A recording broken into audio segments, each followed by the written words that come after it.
Joining us today for Primetime Local News, once again, is Peter Quinlan, meteorologist with Global News. Thank you so much for joining us today, Peter. Yeah, thanks for having me, Shelby.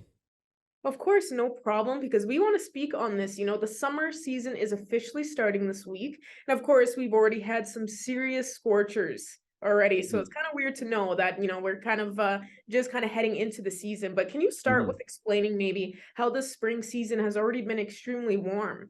Yeah, well, technically, we had a bit of a slower start to spring. If you remember back to March and April, it really took us a while to get out of that winter. We were still seeing snow quite far into the season. But then, as soon as May hit, we saw these very hot temperatures rolling in, and that has really caused a big shift. We've seen this hot air sticking around throughout the month of May, but then also into June. It's also been very dry weather. It was the third driest spring on record for the Lloydminster area, and in terms of the temperatures, it was the 32nd warmest on record. So it wasn't overly impressive in terms of that, but with the May numbers, those are a little bit more impressive for the Lloydminster area.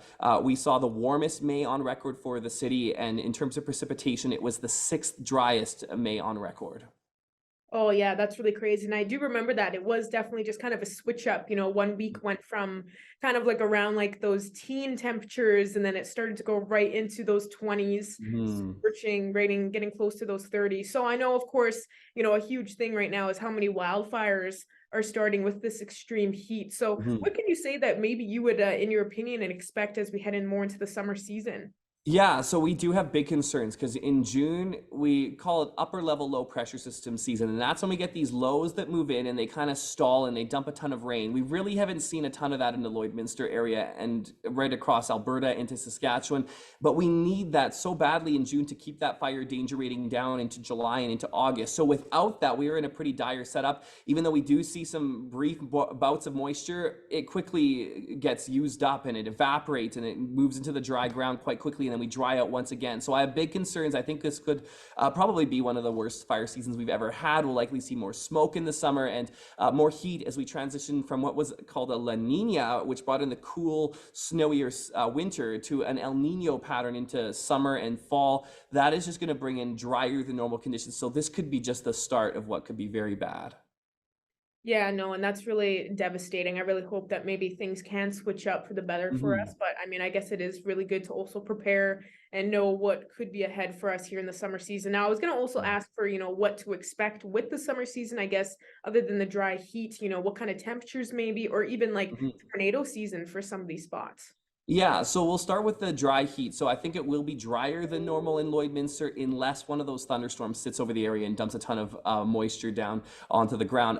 In terms of the temperatures, though, most models are hinting at a hotter than normal summer for the Lloydminster area. Meteorological summer is June, July, and August. So I think that's pretty much a guarantee. We've already seen that off of the month of June so far. We saw the hottest on record in May. So we're into uncharted territory. Once we get into those hotter than normal and hottest ever months, it really brings in very dry conditions. And with this setup in terms of tornadoes, that's a little bit trickier to figure out. We've got these blocking patterns in the upper atmosphere that kind of hold these patterns in place for up to weeks at sometimes. We get these ridges that hold in place. One of them is called an omega block. And so it really depends on where those end up setting up in terms of how much severe weather we see. But we already saw that one day last week where we had 10 tornadoes in one day in Alberta. So it'll likely end up being above average in terms of tornadoes in Alberta.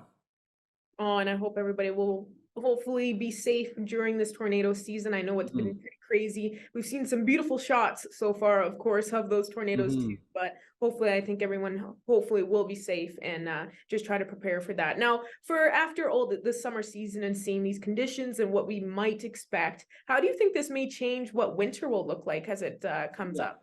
Good question. So when we have a La Nina like we had the past 3 winters, we have colder and snowier than normal conditions on average into an El Nino year, which there is now an El Nino advisory out issued by the North American Atmospheric Administration. That means that we've got actually over a 90% chance of El Nino developing. So it's going to happen, and that means we have drier and warmer than normal winters. So I think both those things will likely pan out from fall through to winter. So it might be one of those winters where you don't see as many extreme cold days. If you don't like the cold, it could be good for you, but it's certainly bad for the growing season because we do need that moisture to help increase the moisture levels in the ground.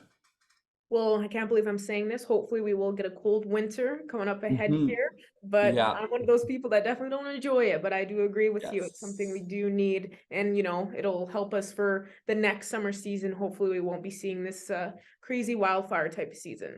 Yeah, that is also a concern because often when we come out of an El Nino winter and we still have a hot, dry summer ahead, we didn't get enough moisture in the ground throughout winter. So this could bring about another bad wildfire season next year, but we'll have to wait and see. We're getting quite ahead of ourselves, and this is just our overall trend we're observing. A lot can change between now and then.